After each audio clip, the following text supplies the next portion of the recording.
Selamat datang kembali. Dan kali ini kita akan coba bongkar pola pikir Vladimir Putin. Betul. Sumber ini benar-benar membawa kita dalam sebuah perjalanan ya. Dari seorang agen KGB yang nyaris tidak dikenal, sampai jadi salah satu orang paling berkuasa di planet ini. Benar sekali. Jadi, tujuan kita kali ini simpel saja. Kita mau coba mengerti gimana sih cara Putin bisa pegang Rusia sekuat ini. Apa saja pengalaman yang membentuk cara dia melihat dunia, taktik apa yang selalu dia pakai untuk mempertahankan kekuasaan, dan apa sebenarnya visinya untuk Rusia. Oke, mari kita bedah satu persatu. Anda benar, ini sangat relevan. Apalagi kalau kita lihat hasil pemilu Maret 2024 kemarin kan? Oh, yang 87% itu ya? Iya, 87% suara. Angka itu bukan sekedar statistik, tapi ini puncak dari sebuah proyek panjang untuk membangun sistem kekuasaan yang sangat personal.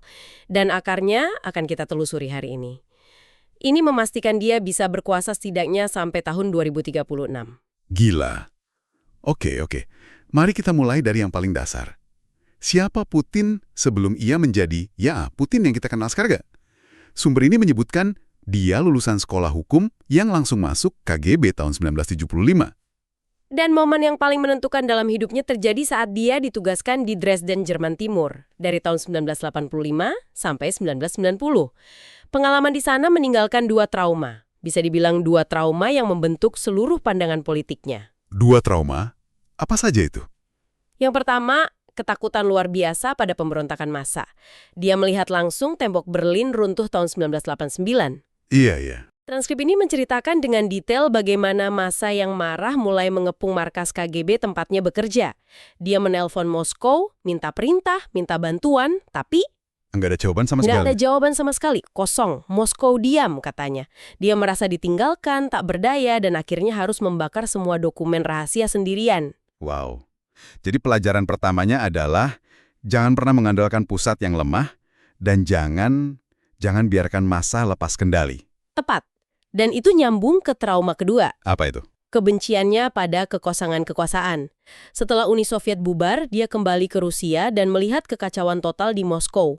Negara yang dulu adidaya sekarang jadi lemah dan memalukan. Rasa tidak berdaya ini bikin dia muak, dan di tahun 1991 dia resmi mengundurkan diri dari KGB untuk masuk politik.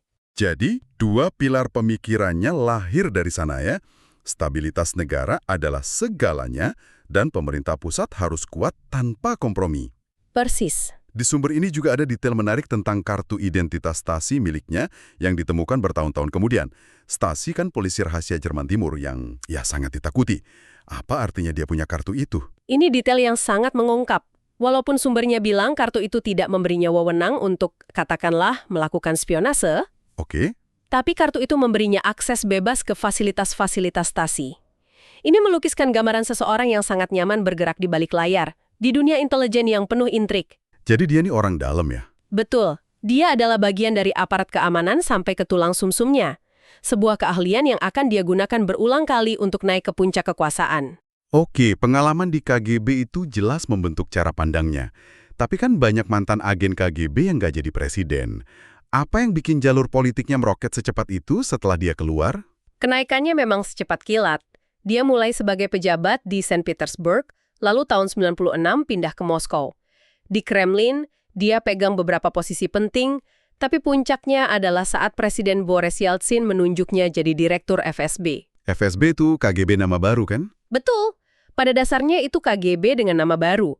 Itu tahun 98, dan setahun kemudian jadi Perdana Menteri. Dan momen kuncinya tentu saja saat Yeltsin tiba-tiba mengundurkan diri di malam tahun baru 1999. Tepat. Sebagai PM, Putin otomatis jadi presiden sementara. Tapi sumber ini bilang dia itu sosok yang kurang terkenal. Gimana caranya orang yang nyaris tak dikenal publik bisa menang pemilu tahun 2000? Kuncinya ternyata adalah Perang Chechnya kedua. Setelah ada serangkaian pengeboman gedung apartemen di Rusia yang menewaskan ratusan orang, Putin langsung menyalakan separatis Chechnya. Dia muncul di TV bukan sebagai birokrat abu-abu, tapi sebagai komandan yang tegas, patriotik. Dia memproyeksikan citra pemimpin tangan besi yang dirindukan rakyat Rusia. Persis. Setelah era Yeltsin yang kacau, citra ini sangat menjual. Ini ditambah dukungan dari para oligarki, orang-orang super kaya di lingkaran Yeltsin yang Bisa dibilang naif, mengira dia bisa dikendalikan. Di sini letak kesalahan mereka ya. Kesalahan fatal. Kombinasi itu mengantarkannya pada kemenangan dengan 53% suara. Nah, ini bagian yang saya nggak pernah ngerti. Para oligarki ini kan orang-orang super kaya dan berkuasa. Kok bisa mereka salah baca Putin separah itu? Mereka melakukan kesalahan kalkulasi yang luar biasa. Mereka pikir Putin akan jadi boneka mereka. Ternyata, cuma 3 bulan setelah dilantik, Putin langsung bergerak. Apa langkah pertamanya? Mengambil alih kendali media. Dia mulai dengan menutup stasiun TV independen paling populer NTV yang dimiliki oleh salah satu oligarki. Pesannya untuk mereka sangat jelas dan sederhana. Kalian boleh urus bisnis kalian, tetap kaya, tapi jangan pernah sentuh politik. Politik urusan saya. Dan bagi mereka yang nggak ngerti pesan itu, akibatnya serius ya? Sangat serius. Sumber ini kasih contoh yang mengerikan. Boris Berezovsky dan Vladimir Gusinsky, 2 oligarki media paling berpengaruh, mengkritik kebijakannya di Chechnya. Dalam sekejap, kerajaan media mereka direbut negara. Wow. Tapi contoh paling dramatis adalah Mikhail Khodorkovsky. Waktu itu dia orang terkaya di Rusia. Oh, saya ingat kasus ini. Dia berani menantang Putin secara terbuka dalam sebuah pertemuan yang disiarkan di TV, menuduhnya korupsi. Beberapa bulan kemudian, saat jet pribadi Khodorkovsky mendarat untuk isi bahan bakar di Siberia, pasukan khusus bersenjata lengkap menyerbu pesawat dan menangkapnya di landasan. Gila. Dia divonis 10 tahun penjara atas tuduhan penggelapan pajak. Para oligarki vokal lainnya langsung paham, mereka kabur dari Rusia. Jadi setelah mengendalikan uang, dia juga mengendalikan narasi. Tragedi kapal selam Kursk tahun 2000 sepertinya jadi ujian pertama kemampuannya mengontrol informasi ya? Momen yang sangat krusial. Saat kapal selam Kursk tenggelam dan 118 awaknya tewas, pemerintahannya terlihat sangat nggak kompeten. Iya, mereka menolak bantuan asing kan? Betul.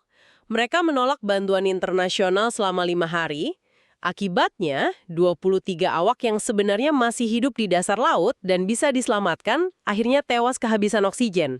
Ini kan ironis. Maksudnya? Pemerintahnya justru terlihat sangat lembah. Persis seperti mimpi buruknya dari Dresden yang terulang lagi, tapi kali ini di depan mata seluruh dunia. Menurut seorang pengacara yang dikutip sumber ini, pelemahan demokrasi di Rusia dimulai dari sini. Oke. Jadi untuk menutupi kegagalan, mereka mulai mengintervensi hukum Dan mengambil alih kontrol penuh atas media massa. Supaya kejadian seperti itu tidak bisa lagi diekspos secara bebas. Oke, jadi kalau kita bedah, sepertinya ada beberapa strategi utama yang terus dia gunakan untuk berkuasa sampai sekarang. Apa aja tuh? Kalau kita rangkum dari sumber ini, ada 3 taktik utama. Pertama, dan ini bagian yang paling kelam, adalah menghilangkan oposisi secara sistematis. Maksudnya bukan cuma di penjara ya? Bukan sekedar memenjarakan, tapi benar-benar melenyapkan. Daftar korbannya panjang. Jurnalis investigasi Anna Politkovskaya yang terus-terusan nulis tentang kekejaman di Chechnya ditembak di lift apartemennya tahun 2006. Mengerikan? Di tahun yang sama, mantan agen KGB Alexander Litvinenko yang jadi pengkritik Putin tewas diracun dengan zat radioaktif polonium di London. Lalu Boris Nemtsov, salah satu pemimpin oposisi paling karismatik, ditembak mati hanya beberapa langkah dari Kremlin tahun 2015. Dan tentu saja yang paling baru, penangkapan dan akhirnya kematian Alexei Navalny di penjara setelah dia berhasil mengorganisir protes massa terbesar pada 2011-2013. Polanya selalu sama. Selalu sama. Taktiknya adalah membingkai semua figur oposisi sebagai pengkhianat, agen asing atau mata-mata yang didanai Barat untuk menghancurkan Rusia dari dalam. Dan propaganda ini efektif. Sangat efektif menurut analisis di sumber ini untuk mematikan simpati publik terhadap gerakan oposisi. Oke, itu taktik pertama. Lalu, apa yang kedua? Taktik kedua adalah mengelola kelompok-kelompok kekuatan bukan cuma menghancurkannya. Dia sangat lihai memainkan faksi-faksi yang ada. Sumber ini membagi para oligarki jadi 3 lingkaran yang dia kelola. 3 lingkaran? Pertama, lingkaran inti, teman-teman lamanya dari Saint Petersburg yang paling dia percaya. Kedua, dan ini yang paling penting, kaum Siloviki. Tunggu, Siloviki itu apa tadi? Oh, Siloviki itu istilah untuk orang-orang kuat, para jenderal, mata-mata, orang-orang dari aparat keamanan yang berpikir seperti dia. Mereka bukan cuma kaya, mereka adalah tulang punggung rezimnya. Oke, paham. Dan ketiga, para oligarki dari era 90-an yang dibiarkan tetap kaya raya selama mereka patuh dan nggak ikut campur urusan politik. Bahkan sumber ini menyebut ada hubungan simbiosis dengan kelompok mafia untuk melakukan pekerjaan-pekerjaan kotor. Pekerjaan kotor yang nggak bisa dilakukan negara secara terbuka. Tepat. Dan yang ketiga, yang mungkin jadi fondasi dari segalanya, adalah menguasai narasi melalui media. Tepat sekali. Ini fondasinya. Setelah dapat kritik keras atas penanganan teror di teater Moskow dan terutama tragedi penyanderaan sekolah di Beslan yang berakhir dengan ratusan anak-anak tewas, dia memastikan media nggak akan pernah lagi bisa mengkritiknya secara bebas. Seberapa total kontrolnya? Sumber ini menyatakan dari sekitar 3.000 stasiun TV di Rusia, sebagian besar memilih untuk sama sekali tidak meliput berita politik. Hasilnya, warga Rusia di pelosok negeri hanya disuguhkan satu narasi. Citra Putin yang hebat, Rusia yang bangkit dan kuat, dan dunia luar yang selalu ingin menjatuhkan mereka. Jadi, setelah berhasil mengendalikan semua lini di dalam negeri, media, uang, oposisi, secara alami dia mulai melihat keluar. Bagaimana dia menerapkan filosofi kontrol absolut ini di panggung dunia? Ada pergeseran yang sangat dramatis. Di awal masa jabatannya, dia tampak ingin bekerja sama dengan Barat. George W. Bush bahkan pernah bilang Putin dapat dipercaya. Iya, saya ingat itu. Tapi hubungan itu perlahan memburuk. Momen puncaknya, menurut sumber ini, adalah pidatonya di Konferensi Keamanan Munich tahun 2007. Oh, pidato yang terkenal itu ya? Betul. Di sana, di depan para pemimpin dunia, dia secara terbuka menuduh Amerika Serikat telah melampaui batas dan mencoba membangun tembok pemisah baru di dunia dengan ekspansi NATO-nya. Dan pidato itu bukan sekedar kata-kata, dia membuktikannya dengan tindakan militer. Ya, secara konsisten dan semakin berani ya. Dimulai dengan perang melawan Georgia tahun 2008, lalu intervensi militer untuk menyelamatkan rejim Assad di Suriah, kemudian aneksasi Crimea dari Ukraina tahun 2014, dan puncaknya Invasi skala penuh ke Ukraina. benar. Sumber ini menyebut bahwa Putin sedang membangkitkan kembali konsep feodal dari masa Tsar, yaitu sebagai kolektor tanah-tanah Rusia. Narasi yang dia jual ke rakyatnya adalah, ini bukan perang melawan Ukraina, tapi perang suci melawan ekspansi Barat. Dan narasi itu laku ya? Terbukti sangat efektif untuk membangkitkan nasionalisme. Satu pertanyaan besar yang selalu muncul adalah bagaimana ia bisa mengatasi batasan masa jabatan dalam konstitusi untuk terus berkuasa.